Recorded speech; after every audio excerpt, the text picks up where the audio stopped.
Stay hungry, stay foolish.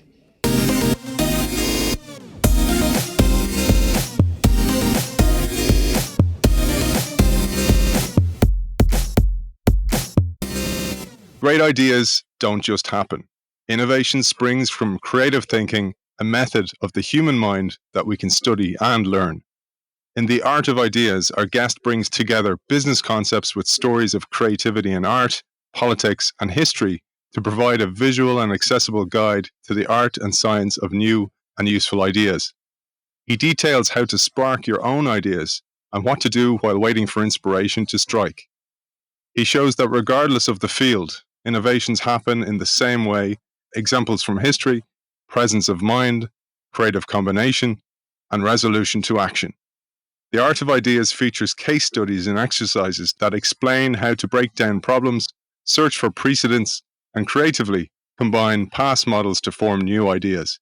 It showcases how Picasso developed his painting style, how Gandhi became the man we know today, and how Netflix came to disrupt the movie rental business. We welcome author of The Art of Ideas, Creative Thinking for Work and Life, William Duggan. Welcome to the show. Thank you very much. It's fantastic to have you on the show, William. And just a reminder to our audience that this show is brought to you by Microsoft for Startups, and sign up to the innovationshow.io to be in with a chance to win prizes every week, including a copy of today's great book, The Art of Ideas. So let's jump in, William. The book is beautifully illustrated, and you begin by placing two of Picasso's self-portraits side by side. One is the style that did not make him famous in 1901. The second is the style that did make him famous in 1907. This is not a story of luck. It is the story of the art of creativity. Picasso is a very good example. Again, I'm just reporting. I did not invent the Picasso example. It's there in the world. Because people think that, Picasso must have had the idea for his style all along. There's something special about Picasso. There is something special about Picasso. He was a very good artist. He was a very good artist young, but he was a very good artist like all the other very good artists. The reason Picasso became the Picasso we know is because at some point he had an idea. And in a sense, this is the most important thing, the power of new ideas. That you need a new idea. If Picasso didn't get a new idea, he'd just be another ordinary painter that maybe art historians would know, but you wouldn't know it was Picasso. He got it by piecing together the new art of Matisse and then African sculpture, which was just coming to Paris because it was a time of French colonialism. So if you look at the final painting, his great breakthrough, Les Demoiselles d'Avignon, still one of the most famous paintings of modern art, and then you put beside it the previous Matisse painting and the African sculpture, it's obvious that Picasso combined these two things to make this. Now, it's especially interesting in art because, in a sense, art historians almost recognize this. They call it influence. Matisse influenced Picasso. That's completely backwards. Matisse was not the one who did anything to Picasso. Picasso borrowed from Matisse. Right? In other words, it's an action on the part of the borrower. It's not somehow this magic influence. Picasso had an idea, and it was a conscious idea. I'm going to put together Matisse and African sculpture. And we know, because Picasso's life is so well documented, we know exactly the evening that happened, right? At dinner with Matisse. He was with Matisse, and Matisse, when he met him that evening, was carrying an African sculpture, and Picasso carried it to dinner. And that very night, Picasso started this painting where you see the two precedents, is what we might call them, the two examples that he put together. Of course, that's mostly lost to history, unless you look for it, because people, in a sense, assume, Picasso must have been a genius from birth. I loved some of the concepts here that you talk about later on in the book, one of them being networking for ideas, and that Picasso was deliberate about asking Matisse out for dinner. He went and met him, brought him out for dinner, and just by chance, Matisse had this statue with him. And you talk about beautifully in the book about how he looked between Matisse and the statue forth and back, and then kind of rushed home in a moment of inspiration. Yeah, so we're lucky because Picasso's so well documented that we know that. I mean, Picasso had a roommate who, wrote this in his book. This is mostly lost to other people. I mean, we don't know them in that detail, but that's what happens. And if you understand the lens of the mind, there's no other way for it to happen. Yeah, and I love how you decode this for us, Bill, because you talk about in the book about 4 steps that you outline for us, because oftentimes we think this type of creation is for the geniuses of the world, but you liberate us and empower us to follow in their steps. I'd love if you took us through the 4 steps and then perhaps how another business, a little bit more profitable than the Picasso estate, which is Google, how they brought it all together. The 4 steps actually come from classical military strategy. It turns out that, in a sense, the study of how you get creative ideas really began, like most philosophy, being a very serious discipline in the early 19th century. And in a sense, the military academies were the first ones to take it seriously. And they were really formed, most military academies, in response to Napoleon's success. His enemies started establishing academies, trying to figure out how he won. He was the most successful general in recorded history in the Western world, and also how they could defeat him. Well, Karl von Clausewitz wrote a very famous book based on this called On War, and he gives his analysis of how Napoleon got his good ideas. And it's amazing how much it conforms to what we now know of the neuroscience of creation. So the 4 steps. 1, Clausewitz calls this examples from history. These are the precedents that you're going to eventually bring together, meaning, oh, that's how they did that, that's how they did that, that's how they did that, that's how they did that. An example from history means somebody did something before this moment. Yesterday's history, a week ago is history, 100 years ago is history. It enters your mind. You store it on the shelves of your mind through memory. Step 2 is presence of mind. Presence of mind means you then toss out all your ideas. You have a clear mind as much as possible. Now, this is very different from the typical advice of imagination, which is think different. First of all, I don't know how to think different. I don't think anybody does. But this is, in a sense, don't think at all. The most creative thing you can do is gaze out the window, take a walk, stare at a blank wall. Now, of course, you need to have the examples in your mind, and it's hard to know which ones are useful yet. But examples in your mind, then you clear your mind.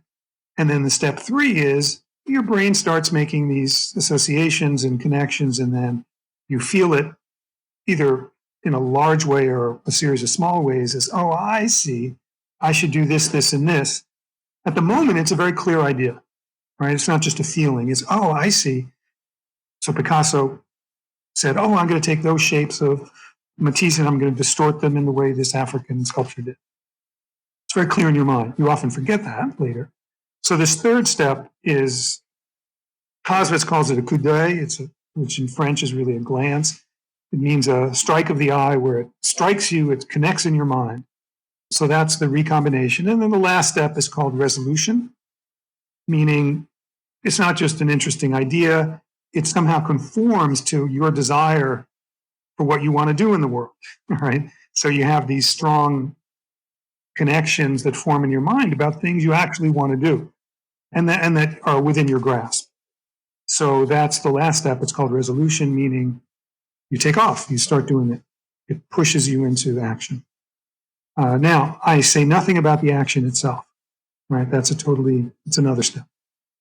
But I'm just talking about the idea forming in your mind. When I was preparing for this, I was reading your work and I thought of an article I wrote a couple of years ago, and I thought it was being very original, by the way. And I called it Marination of the Mind. And I was talking about collecting dots in order to connect the dots. And then I came across your book, which was written, a couple of years ago. And I was like going, well, there you go. There's this point. Nothing in the world is actually original. You pick up little bits from everywhere. And then I stumbled across this amazing quote by Mark Twain. And he said, there is no such thing as a new idea. It is impossible. We simply take a lot of old ideas and put them into a sort of mental kaleidoscope. We give them a turn, and they make new and curious combinations. We keep on turning and making new combinations indefinitely, but they are the same old pieces of colored glass that have been in use through all the ages. I thought that really summarized what you were getting at here. And I mentioned there, and you don't cover this in the book, but you do in some of your talks, you talk about how Google came from this combination of ideas, of existing ideas. So a couple things. One, thank you for that Twain quote. I am now going to borrow it, so to speak. I'll send it to you, man. I'll send it to you. In terms of Google, it's a long story. So are you ready for a long story? Oh, lovely. Okay. So the Google guys, they were PhD students at Stanford University in computer science. Their supervisor was Rajiv Motwani, who founded something called Midas, which was mining data at Stanford, MIDAS. And so one of the projects was they're just trying to apply data mining to online retail.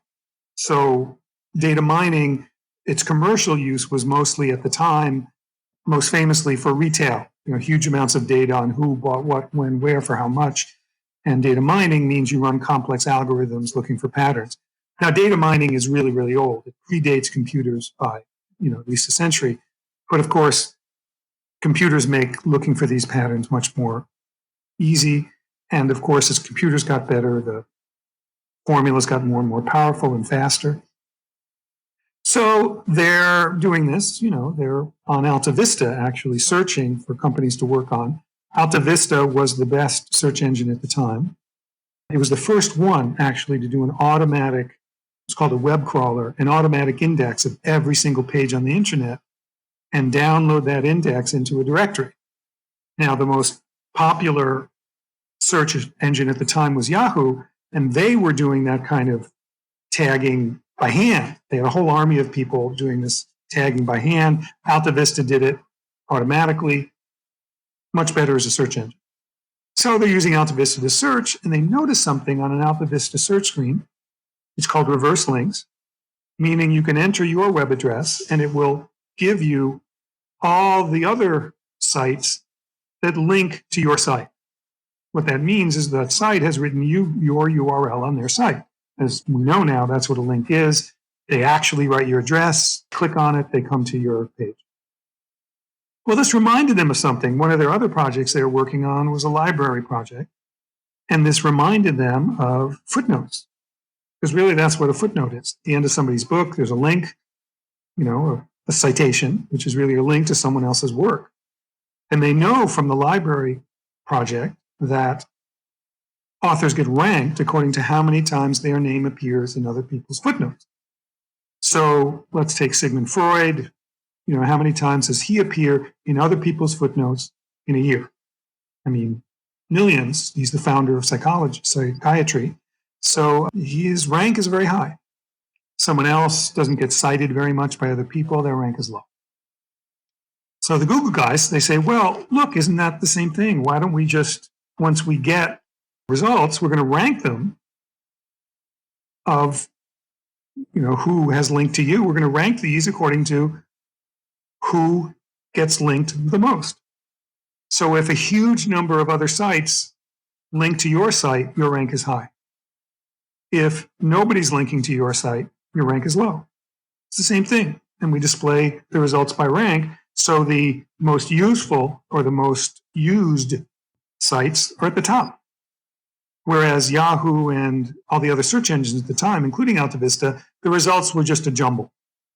For the first time, you get ranked results automatically thanks to Alta Vista. So they wrote Alta Vista, they copied Alta Vista onto the Stanford computers.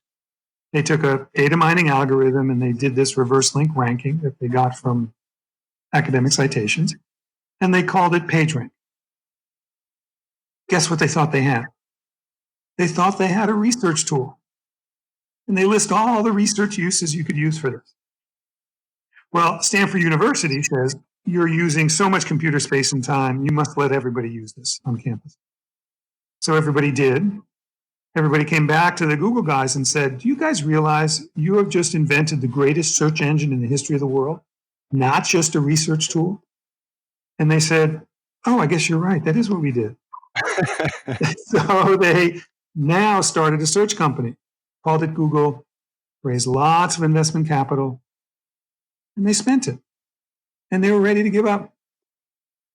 Why? What's missing? Revenue. Money. Yeah, in the US at least, we were all using Google before they made a penny. Well, at the time, the most popular search engines or websites were like Yahoo. Yahoo was definitely the most popular, and they were portals. Now, a portal means you have everything on the same page. Even today, if you look at the Yahoo page, you have your email, your news, your shopping, your weather, your news, and your search, everything on the same page. Because they want you to stay on that page as long as possible, so they can sell banner ads and pop-up ads, and those make you stay on the page even longer. But look at Google. What's on the Google page, at least the original Google page? Nothing, just search. And then, in those days, even today, really, you enter your search term in maybe a second, less than a second, you get your results, you click on the one you want, you're off the page. Google gets you off the page as fast as possible. A portal keeps you on the page as long as possible. Google is the opposite of a portal. Well, but, okay, now the Google guys had a great search engine, but Yahoo made their money from banner ads and pop-up ads because people are lingering on the page.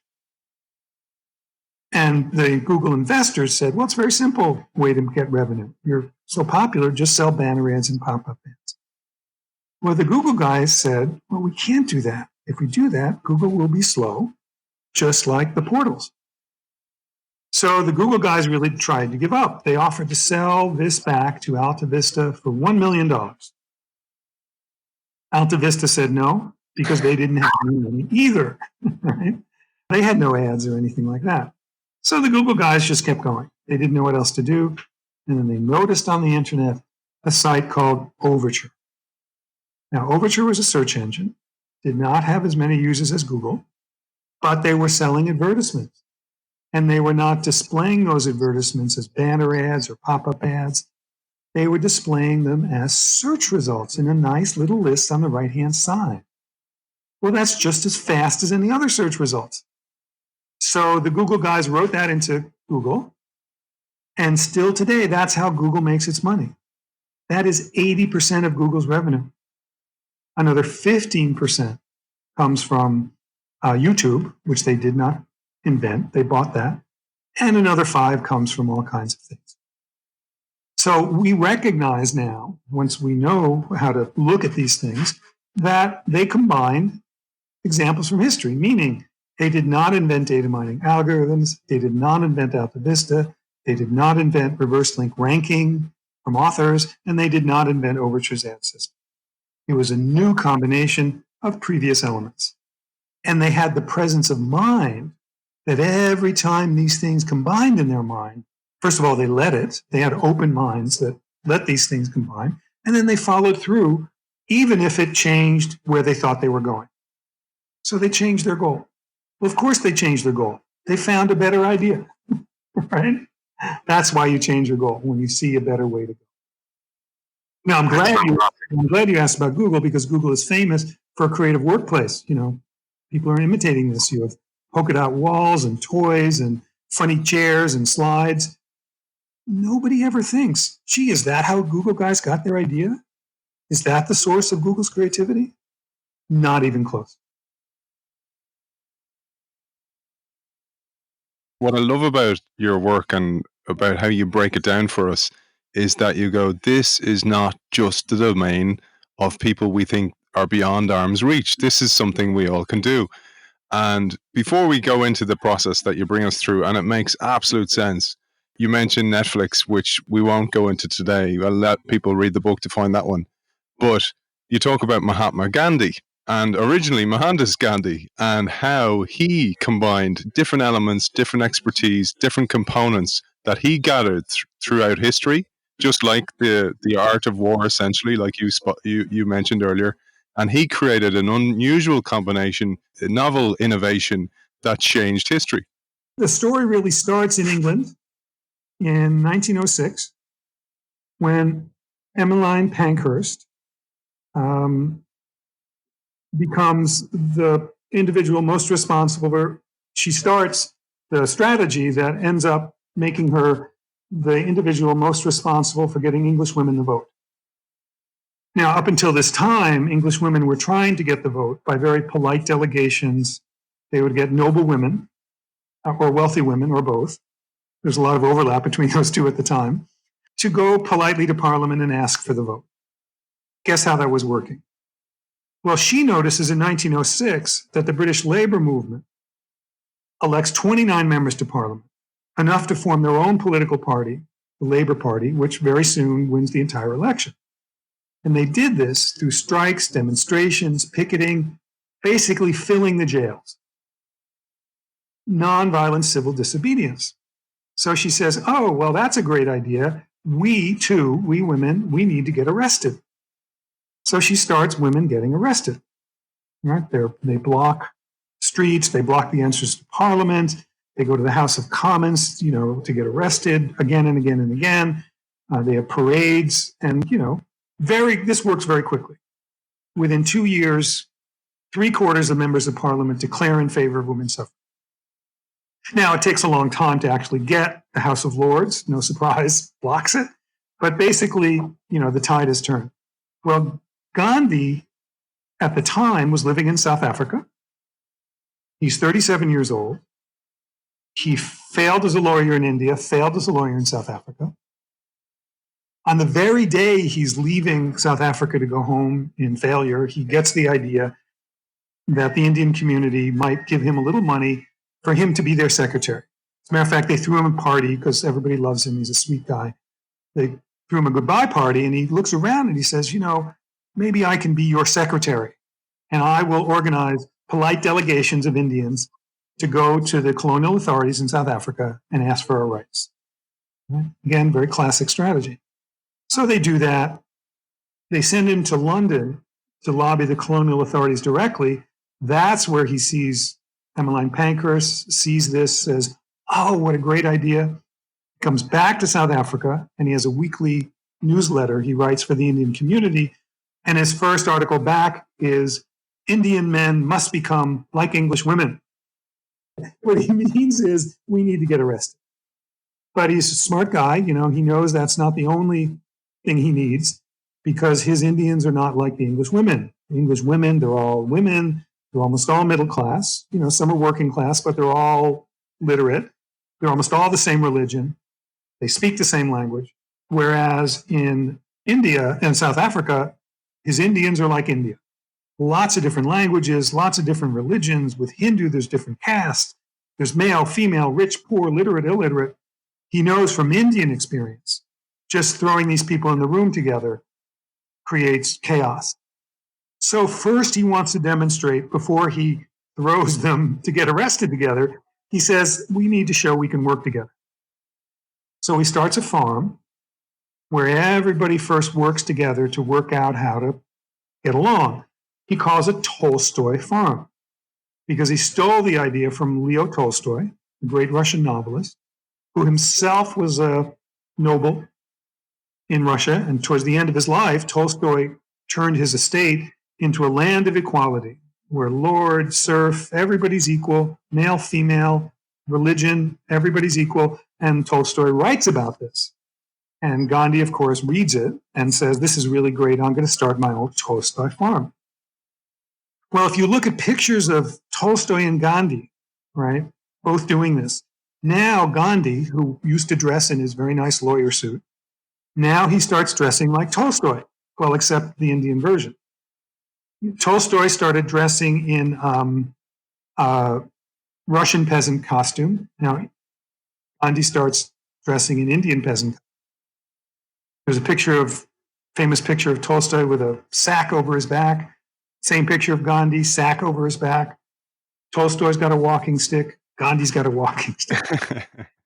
So he practices getting people arrested in South Africa, goes to India to do it on a large scale.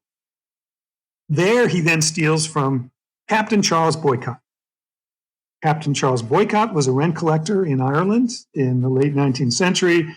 The peasants thought the rents were too high, so they stopped herding his sheep, serving him at the pub, delivering his mail, cleaning his cottage. They boycotted Captain Boycott. That's where the word boycott comes from. So Gandhi says, great idea. He gets all of India boycotting English goods. And some economists will tell you this is why India got its independence. A little later on, Gandhi says, there's one more person I need to steal from. If you see a picture of a Hindu holy man, and then you see Gandhi in sort of his later years, he dresses and really acts exactly like a Hindu holy man. Because Gandhi said, I have to become a Hindu holy man. His greatest enemies were the Hindu nationalists. So he says, I got to become a Hindu holy man to counter them. So Gandhi, that's how the Gandhi, 37 years old, failed lawyer in his nice suit, becomes the Gandhi we all recognize, the most famous person on earth, leader of the largest nonviolent social movement in history, and in our terms, one of the greatest thieves of history, which is a great compliment once you understand how ideas really happen. We have given context now, so they're the exemplars. That's the bar is set really, really high. But you break it down for us, literally break it down for us to make it easy, the 4 steps.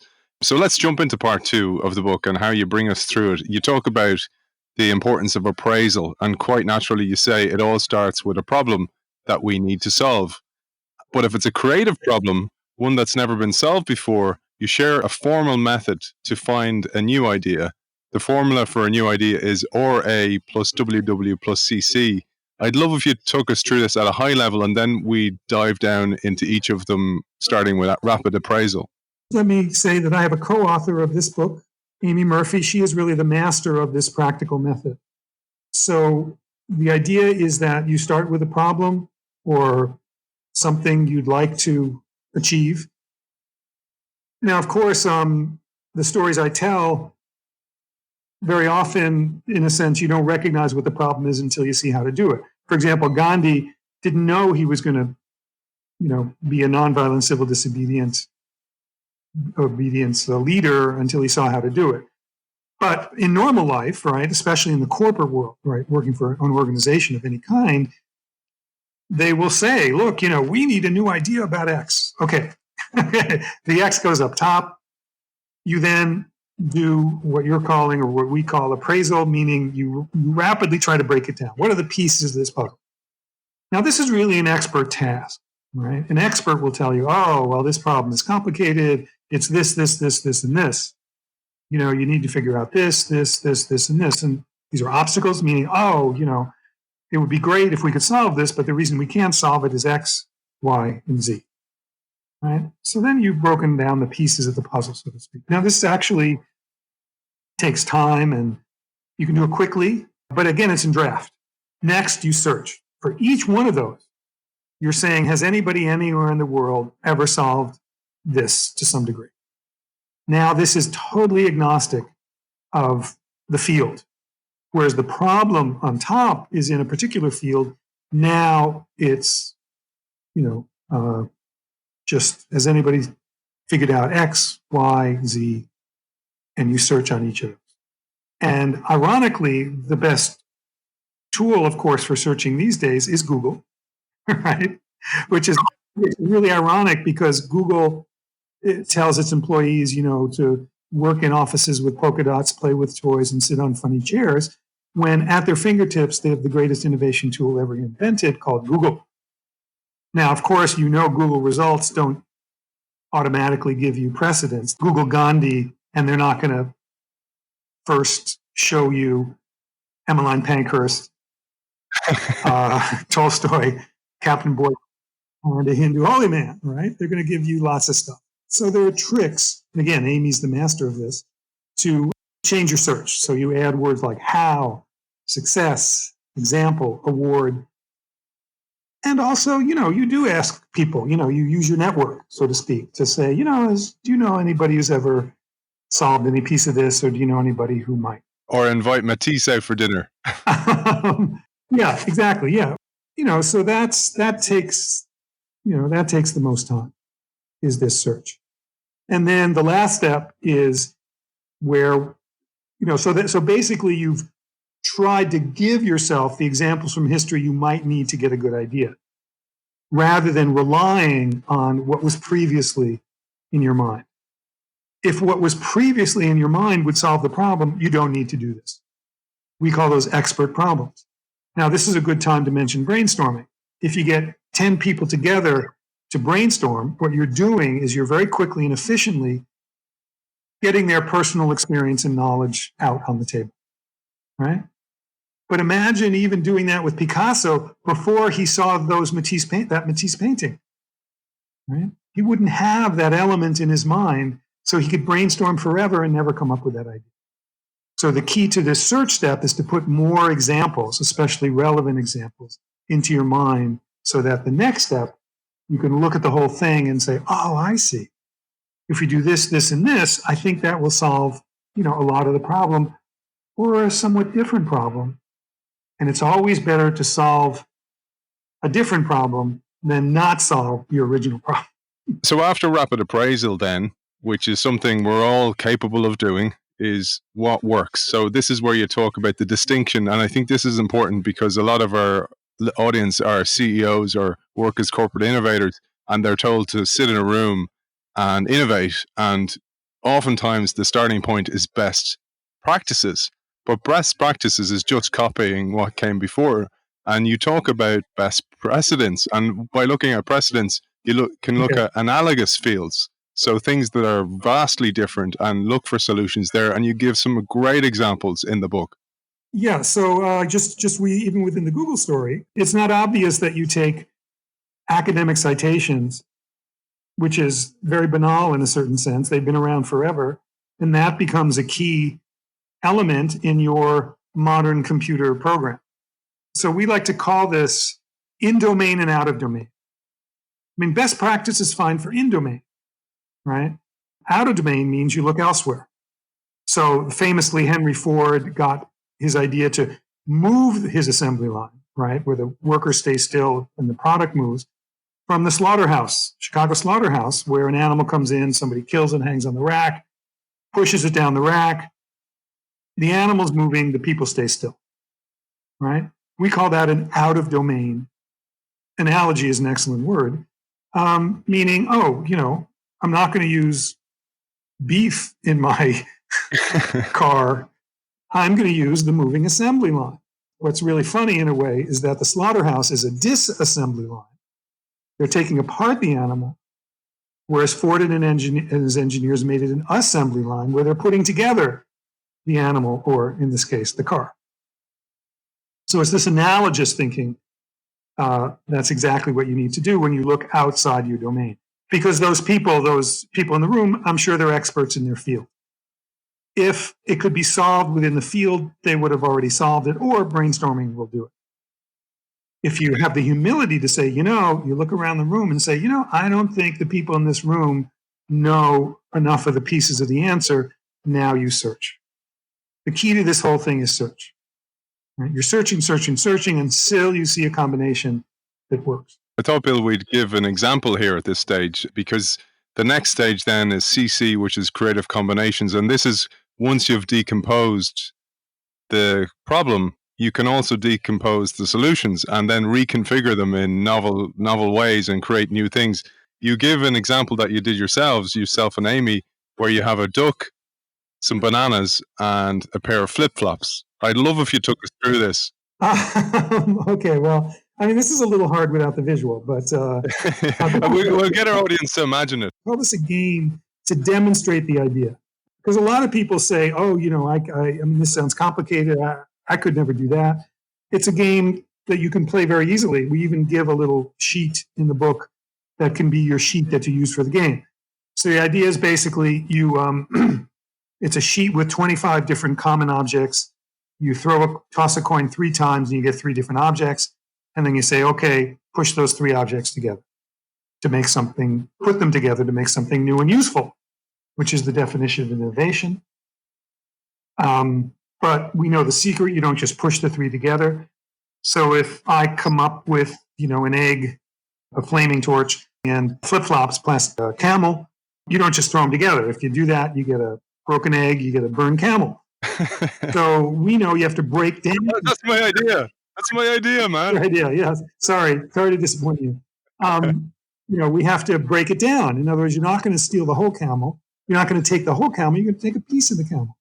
So you have to break down the camel. You're only going to take part of the camel in the way that Henry Ford did not take the beef. He took the moving line.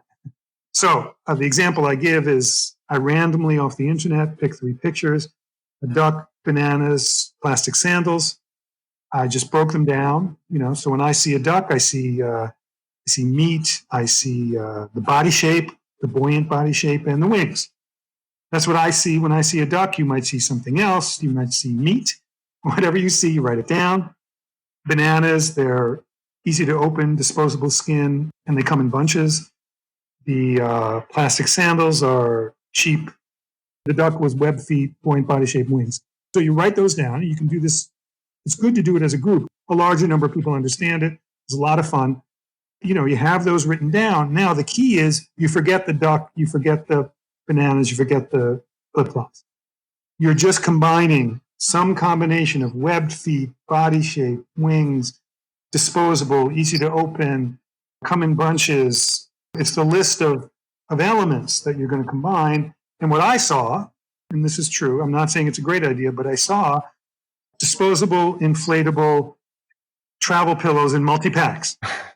Meaning you get you have a little package, you pull out one of these, you blow it up, you use it as the pillow for your travel, and then you throw it away. I combined 7 of those lists of things, right? Now that travel pillow looks nothing like a duck, bananas, or plastic sandals. But now you know where that idea came from, right? And it really opens people's eyes, and they also say, oh, I can do it. It's amazing the crazy things people come up with. Remember, it's a game. So you want them to, they come up with all kinds of inventions and things, and it's great, right? That's the point. The point is you're making new combinations out of previous elements. Once people do that once, they get the idea, and they're ready to go.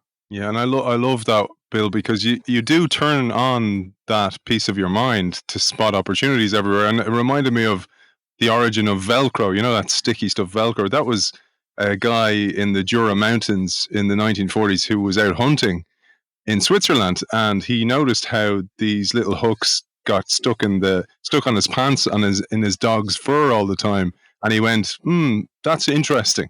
And I think that's the thing. We need to be receptive to that. And that's what you talk about, the importance of psychological safety in your organization, for example, that you are not under stress or you're not under pressure, because the receptiveness only comes to you when you're in a good state of mind and you don't feel under pressure and stress in any way. On that one, honestly, I don't have a lot of faith in the average organization relieving people's stress. That's why I always present it as a personal discipline, where it's don't expect someone else to reduce your pressure or your stress, right?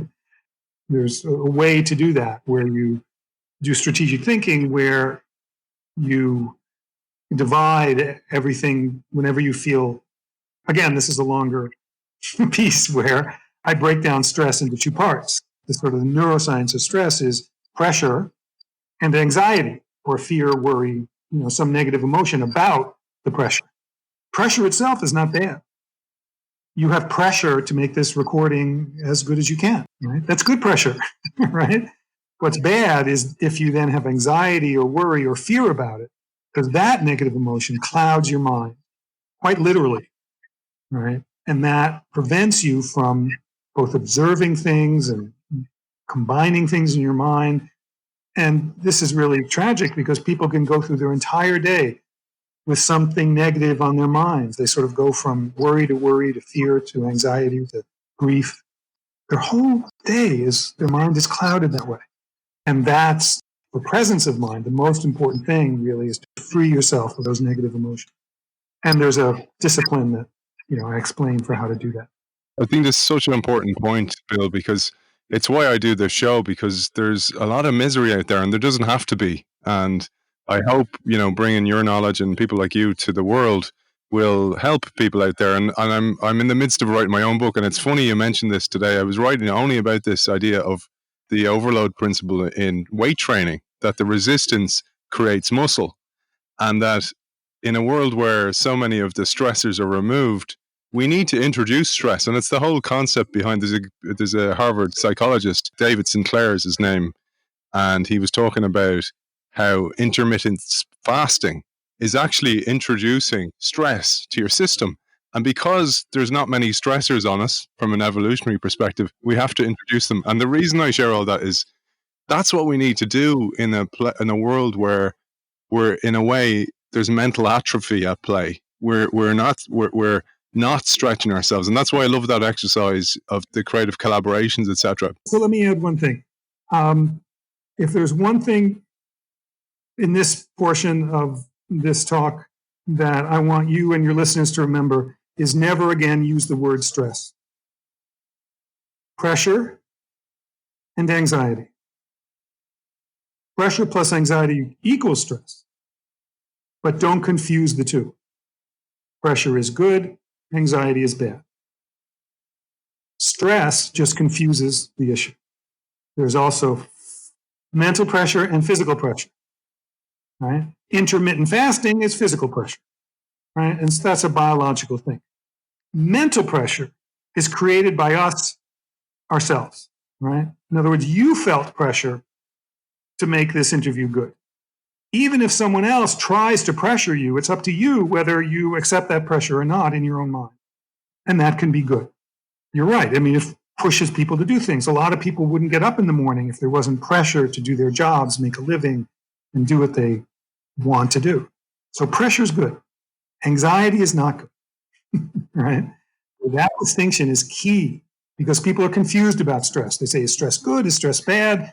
The answer is eliminate stress from your vocabulary, from your thinking. There is pressure and there is anxiety.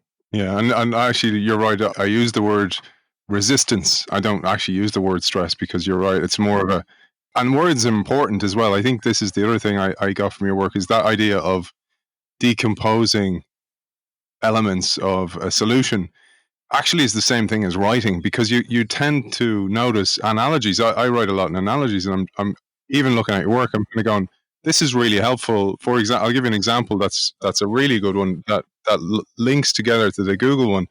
When Amazon created the Fire phone, it could be considered like a $170 million failure. But by not pursuing that, they had developed a voice protocol, and which is Alexa. And they didn't have anywhere to put it. And they were talking, and there was these Echo smart speakers, and one of the engineers like, oh, let's put it in the Echo. And then the Echo became Alexa. And then they put all their energies behind that. And I thought about how if you break down what is considered a failure, say it was an attempt to develop a new skill, for example, you create capability. And that capability can be broken down and pointed at something else and create something new. And I think that's a really important point that you open up. Yeah, that's wonderful. Go for it. People will say, I mean, they've even say this most amazing thing, fail early and often, you learn the most from failure. I mean, that's outrageous. I mean, if I learn the most from failure, therefore I should try to fail as much as possible. I mean, that's complete nonsense. The way you learn from failure is exactly what you just said, right? Is that failure might have within it something that actually worked, right? So, you open a restaurant, it failed, right? But you learn something about, delivery, or you learn something about X or Y. Those are positive things you learn within the overall failure, right? So you just gave a wonderful example, right? Oh, yeah, okay, the phone failed, but there was something within it that worked. Now, how do I combine that with something else? You're looking for what works, what works, what works, what works. Those are the pieces of glass of the kaleidoscope that Mark Twain is talking about. You want pieces that work, not pieces that didn't work. And equally, to your point again, you eliminate things. So you think about a relationship that didn't work out. Well, what does that teach you? It teaches you, I don't like that type of person. And it's almost like a radar to point you in the right direction. And I think, like you say, the goal is never to fail. The goal is to learn. And oftentimes that is misconstrued as a failure. And I think that's where a lot of people get paralyzed by fear, because they're judged on what they think is failure. And I wanted to use this as a way to tee up your fantastic last part of the book, because all this is not just about the organization or new business models or new ideas. It's about the individual and ultimately making their life better. One of the keys to this is the recognition of circumstance as a big part of what you can and cannot do. So if you deal with examples, if you're looking for examples from history that fit in some combination the problem you want to solve, they might not exist. People might not have solved enough of the puzzle for you actually to solve that puzzle. So some things just can't be done yet. Right? The world is not set up, excuse me, for that to work. And you have to recognize that in your own life. You can't just simply say, oh, I want to become, the world's best marathon runner, and you're, 36 years old and you have a bad knee, right? You have to recognize the power of circumstance, right? So the idea here is you lay out, well, what are the many things that I want most, that I'm most passionate about or could be passionate about? For example, maybe Gandhi would have said, I would like to contribute to Indian independence if I could find a way. But at the age of 30, he didn't set that as a goal because he had absolutely no idea how to do it. Right? But that could be on his list of possible passions, right? These are things I might be interested in. Well, so you write those down on the left-hand column. On the right-hand column, you say, well, for each one of these, what might an actual expression of this be? So let me give you a very, one of my favorite examples. When I did this in class, a student said, one of her top passions still in her life is figure skating. She was a great figure skater, right, as a kid. And, you get older and you don't do it anymore, but she still loves it. Right? So that's a possible passion. Write it down. On the right-hand side, it says, okay, what would be a really ambitious thing that would express that passion? And she thought about that and she said, well, that's easy, actually. International figure skating judge. Very well paid. You're a big shot in the field. You're in the world. She loves the world of figure skating. And she'd love to do that. Okay, she hasn't set that as a goal. That's a possible goal. Can she see the actions and obstacles to get from one to the other? Not in detail, but generally. And she says, yeah, actually, I think I know what you do. I realize in thinking back to how it worked, what you do is you start volunteering at local events. You develop a reputation as a good judge. They start, asking you to come to the regional events to judge, and they pay your way, and they give you a stipend and maybe an honorarium, and then, bigger events. And then eventually over the years, you'll be in a position for one of those few jobs as permanent international figure skating judge. If she hadn't realized this, she wouldn't realize now, the age of 29, she could start in her spare time to lay the grounds to do this. Doesn't mean she's going to do it, doesn't mean she's going to get there, but it recognizes the balance between what you want, your other desires, right? She was going to become, she's going to go into consulting and, make a good living in the meantime. That was another one of her passions or possible passions.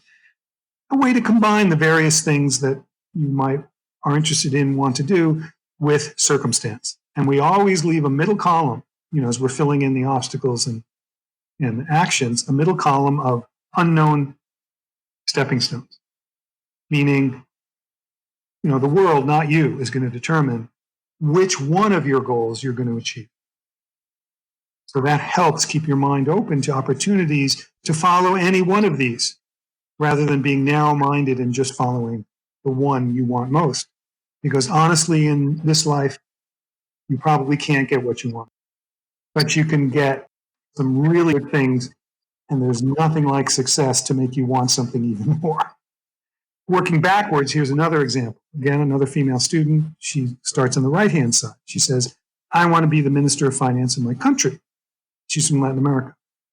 Great. put that down as a possible goal. You go back to the left hand and you say, okay, what passions would that express? And she says, okay, well, I want to serve my country, and I am interested in finance and economics. Great, put those down. Now let's go back to the right-hand column again. If the world conspires that you're not going to be Minister of Finance of your country, is there anything else that would express those passions?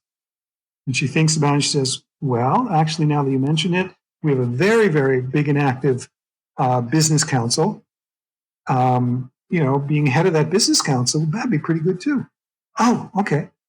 Well, now she is set up and now she thinks through, there are various different paths, possible paths to get to each or both. And now she's set up to take those opportunities. So for example, a very simple thing is, does she have to join a political party to be Minister of Finance? Probably. She doesn't have to join a political party to be head of the business council, right? It's balancing your many passions as you move forward in life, recognizing that the world, not you, is going to play a big role in which of them comes true. I love that. The idea of breaking them down or decomposing the steps. What can I do? What can conspire for me to get there is absolutely key. And there's a really important part as well, which is the idea of you don't wait until the last moment, until you've exhausted what you're doing right now. You need to be building those capabilities well before they're needed. And, there's a great Spartan mantra the Spartan soldiers used to say, the more you sweat in times of peace, the less you bleed in times of war. And I think it's so important for skill capability. You build it before you need it. You don't wait till you've graduated and then go, okay, now I need to join a political party. It's those extracurricular activities you do are so important. And that's why I absolutely love this book. Absolutely highly recommend it. And where can people find out more about you and your work? I'm a professor at Columbia Business School. So you can just go to Columbia University faculty directory and I'm right there. I'd just like to thank our sponsor, which is Microsoft for Startups. And don't forget, sign up to innovationshow.io, where you can be in with a chance to win a copy of this fabulous book. I'd like to thank the author of that book, The Art of Ideas, Creative Thinking for Work and for Life, William Duggan. Thank you for joining us. Thank you very much.